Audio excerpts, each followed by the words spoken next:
Welcome back to my channel once again. আশা করি আপনারা প্রত্যেকে ভালো রয়েছেন। 2024-26 থার্ড ফেজে যে অ্যাডমিশন নিয়ে অনেকে কিন্তু অপেক্ষা করে আছেন।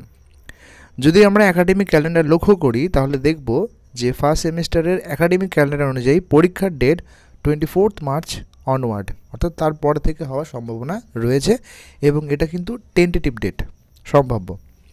আজ 4 ফেব্রুয়ারি, এখনও প্রায় 2 মাসের কাছাকাছি আছে, একটু কম।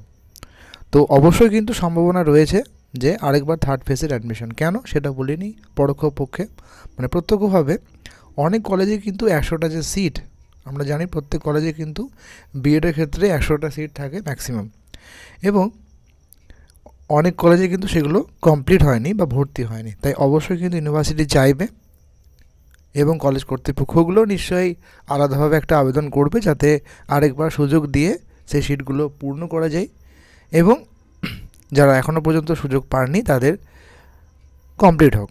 এক্ষেত্রে অনেকে কী করেছেন, কিছু অগ্রিম বুকিং বা সিট বুকিংয়ের যে ব্যাপারটা সেটা কিন্তু অলরেডি সম্পন্ন করেছেন। সেটা কি, যে কিছু টাকা দিয়ে সেখানে বিভিন্ন কলেজে নিজের পছন্দ মতো যখনই নোটিফিকেশন বার হবে তখনই তার যে জায়গাটা সেটা পাকাপোক্ত থাকবে। সিট বুকিং যাকে বলে, অগ্রিম বুকিং।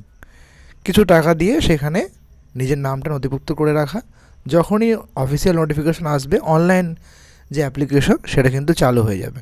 তা আশা করাই যেতে পারে যে আরেকবার হয়তো আপনারা নিশ্চয়ই সুযোগ পাবেন। এখন এটা আমাদের সকলেরই অপেক্ষা যে আগামী দিনে কখন নোটিফিকেশন বার হয়। Hope for the best. ভালো থাকুন, সুস্থ থাকুন। যদি কোনো রকম প্রয়োজন হয় অবশ্যই কিন্তু কমেন্টে জানাবেন, এবং আমাদের টেলিগ্রাম গ্রুপ আছে, যারা ফার্স্ট সেমিস্টারে রয়েছেন জেমস সানি দে এই টেলিগ্রাম গ্রুপ আছে, সেখান থেকে আপনারা প্র্যাকটিকাম, পিডিএফ বুক আরও অনেক রকম হেল্প পেতে পারেন। আপনারা এই ভিডিও ডেসক্রিপশনে পরবর্তীকালে পাবেন বা আমাদের চ্যানেলের ডেসক্রিপশনেও কিন্তু রয়েছে, বা নিজেরাও সার্চ করতে পারেন জেমস সানি দে। এই চ্যানেলে যে নাম রয়েছে সেম টু সেম লিখে টেলিগ্রামে সার্চ করুন, আমাদের গ্রুপটা পেয়ে যাবেন। ধন্যবাদ, ভালো থাকবেন, সুস্থ থাকবেন।